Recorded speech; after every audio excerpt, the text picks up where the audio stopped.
பத்திரிகை நண்பர்கள், ஊடகவியலாளர்கள் அனைவருக்கும் இந்திய கம்யூனிஸ்ட் கட்சியின் தமிழ்நாடு மாநில குழுவின் சார்பில் வணக்கங்கள். என்னுடன் கட்சியின் மாநில துணை செயலாளர் தோழர் ரவி, செயற்குழு உறுப்பினர் பகிதா நிஜா, செயற்குழு உறுப்பினர் டாக்டர் ரவீந்திரநாத், நிர்வாக உறுப்பினர் லெலி, மாநில குழு உறுப்பினர்கள் டாக்டர் சாந்தி, சிவா, இப்ராஹிம் ஆகிய அனைவர் சார்பிலும் உங்களுக்கு வணக்கம். இந்திய கம்யூனிஸ்ட் கட்சியின் தேசிய குழுவின் முடிவிற்கு இணங்க ஆகஸ்ட் 6ஆம் தேதி துவங்கி 15 வரை நாடு முழுவதும் நடைபயண இயக்கத்தை நடத்த இருக்கிறோம். வேலையில்லா திண்டாட்டம், வறுமை, ஏழ்மை, புலம்பெயர்கிற கூலி தொழிலாளர்கள் இவர்களின் கோரிக்கையை முதன்மைப்படுத்துகிறோம். அதேபோன்று விவசாய தொழிலாளர்களின் கோரிக்கைகள், சிறுதொழில், ஒடுக்கப்பட்ட மக்கள், குறிப்பாக தலித் மக்கள், பழங்குடி மக்கள், பெண்கள் இவர்கள் மீதான தாக்குதலுக்கு எதிராக இந்த பிரச்சார நடைபயண இயக்கம் நடைபெற இருக்கிறது. உள்ளூரில் பல்வேறு தொழில் இன்றைக்கு நசிந்து வருகிறது. சிவகாசியில் பட்டாசு தொழில் நெருக்கடிக்குள்ளாகி இருக்கிறது. திருப்பூரில் நமக்கு பெரும் வருவாயை ஈட்டுகிற திருப்பூர் தொழில் நெருக்கடிக்குள்ளாகி இருக்கிறது. கரூர், கோவை, இப்படி பல்வேறு இடங்களில் சிறுதொழில் நெருக்கடிக்குள்ளாகி இருக்கிறது. நாடு கடந்த கார்ப்பரேட் நிறுவனங்கள் நமது சிறுதொழில் மீது பெரும் தாக்குதலை தொடுக்கிறது. எனவே இந்த சிறு குறுந்தொழிலை காக்க வேண்டும் என்கிற கோரிக்கைகளை முன்மொழிந்தபடி இந்தியா முழுவதும் நடைபெறுகிறது அந்த பிரச்சார இயக்கம். தமிழ்நாட்டிலும் 10 தினங்கள் நடைபெற இருக்கிறது. ஆகஸ்ட் 15 தேசிய கொடியை ஏற்றி இந்த பிரச்சார நடைபயணம் நிறைவடைய இருக்கிறது. தேசிய தலைவர்கள் பொதுச் செயலாளர் டி ராஜா, அமர்ஜித் கவுர், ஆனி ராஜா, பாண்டா, இந்த 4 தேசிய தலைவர்களும் ஆகஸ்ட் 15 நிறைவு நாள் நிகழ்ச்சியில் பங்கேற்க இருக்கிறார்கள். அந்த இடங்கள் குறித்து பத்திரிகைகளுக்கு தனி செய்தியாக அது அன்றைக்கு அறிவிக்கப்படும். செப்டம்பர் 1 ஒரு பிரம்மாண்டமான பேரணி தலைநகர் டெல்லியில் நடைபெற இருக்கிறது. இந்த பிரச்சார பயணத்தின் நிறைவாக தமிழ்நாட்டிலிருந்து ஒரு சிறப்பு ரயில் ஏற்பாடு செய்யப்பட்டிருக்கிறது. டெல்டா பகுதியிலிருந்து மட்டும் தமிழகத்தின் பல்வேறு மூலைகளிலிருந்து ரயில்களில் தோழர்கள் பயணிக்க இருக்கிறார்கள். ஒரு எழுச்சி மிகுந்த பேரணி செப்டம்பர் 1 டெல்லியில் நடைபெற இருக்கிறது. 10 தினங்களும் தலைமை தாங்கி இந்த பிரச்சார நடைபெறும் இயக்கத்தில் பங்கேற்க இருக்கிறார்கள். இந்த விவரங்களையும் பத்திரிகைகளுக்கு தனி செய்தியாக தர இருக்கிறோம். தமிழ்கூறு நல்லுலகம் இந்த 10 தின நடைபெற பிரச்சார இயக்கத்திற்கு பேராதரவு தர வேண்டும் என்று கம்யூனிஸ்ட் கட்சியின் தமிழ்நாடு மாநில குழுவின் சார்பில் கரங்கூப்பி கேட்டுக்கொள்கிறோம். கர்நாடகம் தமிழ்நாட்டிற்கு நீர் திறக்கும் உத்தரவை எதிர்த்து சுப்ரீம் கோர்ட்டுக்கு அப்பீல் செய்ய கர்நாடக அனைத்து கட்சி கூட்டத்தில் முதல்வர் தலைமையில் நடைபெற்ற கூட்டத்தில் முடிவு செய்திருக்கிறார். இது ஏற்புடையதல்ல. சட்டத்தின் ஆட்சி முறையை சிதைக்கும். இது சட்டத்தின் மீதான நம்பகத்தன்மையை சீர்குலைக்கும். ஏற்கனவே பல வழக்குகள், நீதிமன்றத்தின் தீர்ப்புகள் இருக்கிறது. காவிரி மேலாண்மை வாரியத்தின் வழிகாட்டுதலும் தீர்ப்பும் இருக்கிறது. இவை யாவும் தமிழகத்திற்கு உரிய நீரை தர வேண்டும் என்றுதான் தீர்ப்புகள் கூறுகிறது. ஆனால் இன்றைக்கு அந்த நீதிமன்ற தீர்ப்பை எளிதில் கடந்து செல்கிற, காவிரி மேலாண்மை வாரியத்தின் வழிகாட்டுதலை எளிதில் கடந்து செல்கிற முயற்சியில் இன்றைக்கு கர்நாடக அரசு ஈடுபடுவது ஏற்புடையதல்ல. இயற்கையின் கருணையால் இப்பொழுது மழை பொழிகிறது. அணைகளுக்கு ஆபத்து என்கிற காரணத்தினால் நீரை திறந்து விடுகிறார். தமிழ்நாட்டின் கோரிக்கையை ஏற்ற அல்ல, நீதிமன்றத்தின் வழிகாட்டுதலை ஏற்ற அல்ல. எனவே இது நல்ல முறை அல்ல. இது வெறும் குடிநீர் பிரச்சனை அல்ல, இரு மாநிலங்களின் உறவு சம்பந்தப்பட்டது, நமது தொன்மையான நட்பு சம்பந்தப்பட்டது. தமிழ்நாட்டில் இருப்பவர்கள் லட்சக்கணக்கான கன்னட மொழி பேசுகிற, தெலுங்கு மொழி பேசுகிற, கேரள மொழி பேசுகிற மக்கள் இருக்கிறார்கள். அவர்கள் அனைவரும் ஒரு குடும்பம் போல் வாழ்கிறோம். எனவே நீர் அனைவருக்கும் தேவை. தமிழ்நாடு எப்பொழுதுமே பெங்களூரின் குடிநீர் தேவைகளை கணக்கில் கொள்ளாமல் இல்லை, அதை நாம் மதிக்கிறோம். ஆனால் நீர் போதுமான அளவு நீர் இருக்கிற பொழுதே இல்லை என்கிற கர்நாடக அரசின் அந்த வாதங்கள் ஏற்புடையதல்ல. தமிழ்நாட்டிற்குரிய தண்ணீர் நெருக்கடி காலங்களில் நீதிமன்றத்தின் வழிகாட்டுதலின்படி வழங்க வேண்டும் என்பதில் இந்திய கம்யூனிஸ்ட் கட்சி உறுதியாக இருக்கிறது. கர்நாடகாவில் கூட்டப்பட்ட அனைத்து கட்சி கூட்டம் போல் தமிழ்நாட்டிலும் அனைத்து கட்சி கூட்டத்தை முதல்வர் கூட்ட வேண்டும். அதில் ஒருமித்த கருத்து வராது, எனவே நாங்கள் கூட்டவில்லை என்று சொல்லப்படுகிற கருத்து ஏற்புடையதல்ல. தமிழ்நாட்டில் அனைத்து கட்சிகளும் ஒரே கருத்தில் இருக்கிறார்கள். தமிழ்நாட்டுக்கு தண்ணீர் கிடைக்க வேண்டும் என்று, நீதிமன்ற தீர்ப்பை அமலாக்க வேண்டும் என்று. எனவே தமிழ்நாடும் இதில் ஓரணியில் ஒற்றுமையாக இருக்கிறது என்பதை நாம் உணர்த்துவதற்கு, சட்டத்தின்படியான நமக்குரிய நீரை பெறுவதற்கு அனைத்து கட்சி கூட்டத்தை முதல்வர் கூட்ட வேண்டும் என்று நாங்கள் கேட்டுக்கொள்கிறோம். இல்ல, முதல்வர் அனைத்து கட்சி கூட்டத்தை கூட்ட வேண்டும். சம்பந்தப்பட்ட அமைச்சர் பதிலளிக்க வேண்டும். அமைதி காப்பது நல்லதல்ல, அது ஏற்புடையதல்ல. ஆனால் இந்த காவிரி நதிநீர் பிரச்சனையில் தமிழ்நாடு அரசாங்கத்தை விட எப்பொழுதுமே வஞ்சிப்பதும் ஏமாற்றுவதும் கர்நாடக அரசு தான். எனவே அது திசை திரும்பிவிடக் கூடாது. ஆனால் தமிழக அரசாங்கத்தினுடைய முயற்சிகள் போதுமானதல்ல. எதிர்கட்சிகளை, அனைத்து கட்சியை கூட்டி கருத்தறிய வேண்டும். இவ்வாறு பத்திரிகையாளர்கள், ஊடக அன்பர்கள் கேள்விகள் எழுப்புகிற போது சம்பந்தப்பட்ட அமைச்சர் பதிலளிக்க வேண்டும் என்று நாங்கள் கேட்டுக்கொள்கிறோம். அதே குறிப்பா இந்த மாதிரியான சென்சேஷனல் இஷ்யூல கேள்வி எழுப்பும் பொழுது ஒரு அமைச்சர் பதில் கொடுக்கிறது அக்கௌண்டபிலிட்டியை பிரிக்கக்கூடிய ஒரு செயல்பாடா பார்க்கப்படும். ஆனா நீர்வளத்துறை அமைச்சர் இதை சார்ந்த கேள்விகள் கேட்டாலே பின்னோருக்கு ஓடக்கூடிய அந்த நிகழ்வுகளை தான் பார்க்கணும். இதை நீங்க எப்படி பாக்குறீங்க?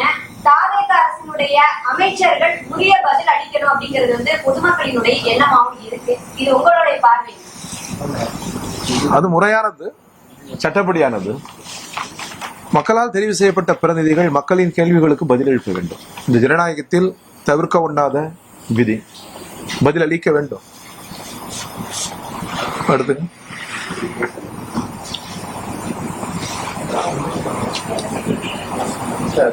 காவிரி விவகாரத்துல மற்ற கட்சியெல்லாம் ஒரு நிலைப்பாட்டில் இருக்காங்க, பண்ணிட்டாங்க. ஆனா கர்நாடகா சார்ந்த மக்கள் இந்த போராட்டம் நடத்துறாங்க.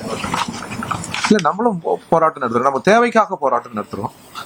அங்கு தேவை அளவுக்கு அதிகமாகவே இருக்கிறது. எனவேதான் ஆபத்து ஏற்படும் என்பதற்காக இப்பொழுது திறந்து விடுகிறார்கள். இப்ப இரு தினங்களிலே அது நிரம்ப முடியாது அல்லவா? அப்ப நீங்கள் ஏற்கனவே 10 தினங்கள் 20 தினங்களுக்கு முன்னால் சொன்னது அத்தனையும் பொய். எனவே இதுபோல் விஷயங்களில் கர்நாடக அரசு பொய் சொல்லக்கூடாது. இங்க தண்ணீருக்காக இயங்குவது சொந்த சகோதரர்கள். நாம் தண்ணீர் கேட்பது நம்முடைய சொந்த சகோதரிடம். எனவே இயற்கை யாருக்கும் சொந்தமல்ல என்று சொன்னது மிக நியாயம். மார்க்ஸ் சொன்னது அது. இயற்கை யாருக்கும் சொந்தமல்ல, அடுத்தடுத்த தலைமுறைக்கானது என்றார். இதை பாதுகாத்து அடுத்தடுத்த தலைமுறைக்கு கைமாற்ற வேண்டும் என்று மார்க்ஸ் சொன்ன வார்த்தை. பரவாயில்ல, நல்ல வார்த்தையை சொல்லியிருக்கிறார் கர்நாடக அமைச்சர். யாருக்கும் சொந்தமில்லை என்றால் நீரை பகிர்ந்து கொடுங்கள், சட்டப்படி நடந்து கொள்ளுங்கள். இதைதான் கர்நாடக அரசுக்கு நாங்கள் வலியுறுத்துகிறோம். தமிழ்நாட்டுக்கு வருகை தந்த எதிர்கட்சி, அதாவது மக்களவை எதிர்கட்சி தலைவர் ராகுல் காந்தி இந்த காவேரி விவகாரம், மேகதாது அதை பத்தி எதுவுமே பேசல.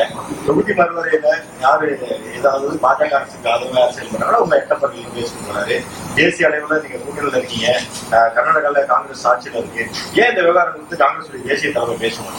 நீங்க ஒரு காங்கிரஸ் தலைவரை கேட்டீங்கன்னா முழு விவரங்களை அவங்களுக்கு அளிப்பாங்க. ஆனாலும் கூட அவர் சொன்னதுல ஒரு நல்ல அரசியல் இருக்கிறது. பிஜேபி எதன் பொருட்டும் ஆதரித்து விடக்கூடாது. பிஜேபி அரசியல் சாசன நெறிகளை மீறுகிறது, நாடாளுமன்ற ஜனநாயகத்தை நெருக்கடிக்குள்ளாக்குகிறது, மதச்சார்பின்மையை சிதைக்கிறது. உலகத்தில் வேற எந்த நாட்டில நிலவாத ஒற்றுமை இருக்கிறது அல்லவா? இந்து, முஸ்லிம், இஸ்லாமியர், கிறிஸ்தவர் என்று நாம் கூடி வாழ்கிற அந்த கூட்டு செய்வுக்கு நெருக்கடியை தருகிறது. எனவே எதன் பொருட்டும் பிஜேபி ஆதரித்து விடக்கூடாது என்கிற அந்த கருத்தில் எங்களுக்கு உடன்பாடு உண்டு. மற்ற விஷயங்களை நீங்கள் அவர் குறித்து இல்ல, அவர் எட்டப்பர்னு குறிப்பிட்டு திமுகவெல்லாம் குறிப்பிட்டு சொல்லிட்டு போனாரு அப்படின்ற மாதிரி விமர்சிக்கப்படுகிறார். நீங்க அது எங்களை பொறுத்த வரைக்கும் அரசியலில் அந்த இருமொழி சிலேடை மொழியில் பேசுவது எங்களுக்கு உடன்பாடு இல்லை. நேரடியாக அரசியலை நாங்கள் பேசுகிறோம். இது நீங்கள் காங்கிரஸ் தலைவர்களை கேள்வி கேட்கிறது. ராகுல் காந்தி சொன்ன கேள்விக்கு என்ன கேட்கிறேன்னா, இப்ப ராகுல் காந்தி வந்து கர்நாடகத்துல ஆளுகின்ற கட்சி காங்கிரஸ் கட்சி, இங்க இருக்கக்கூடிய அரசுக்கு காங்கிரஸ் வந்து கூட்டணியா இருக்காங்க, கூட்டணி ஆட்சி தான் நடத்துகிறது. சோ ராகுல் காந்தி தலையிட்டா அதுக்கு ஒரு சுமூகமான ஒரு தீர்வு கிடைக்கும் அப்படின்றத நம்புறாங்க. சோ அன்புமணியின் தொடர்ச்சியா இதுதான் சொல்லிட்டு இருக்காரு. சோ அத மாதிரி நீங்க தான் வலியுறுத்துறீங்களா? எங்களை பொறுத்த வரைக்கும் ரெண்டு பேரும் சும்மா பேசி ஒரு நல்ல முடிவு எட்டப்படுறதுக்கான, எங்களை பொறுத்த வரைக்கும் பேசி சுமூகம் இவர் சொன்னால் நடந்துவிடும் என்பதெல்லாம் அல்ல. சட்டத்துக்கு மேல் உயரம் யாரும் அல்ல. சட்டத்தின் ஆட்சி முறை நிலவுகிற நாட்டில் சட்டத்துக்கு கீழ்தான் மாண்புமிகு ராஜீவ்காந்தி ஆகட்டும், மாண்புமிகு பிரதமர் ஆகட்டும், சட்டம் ராகுல் காந்தி ஆகட்டும், சட்டம் யாவற்றுக்கும் மேலானது. எனவே சட்டப்படி எங்களுக்குரிய நீரை கொடுங்கள்.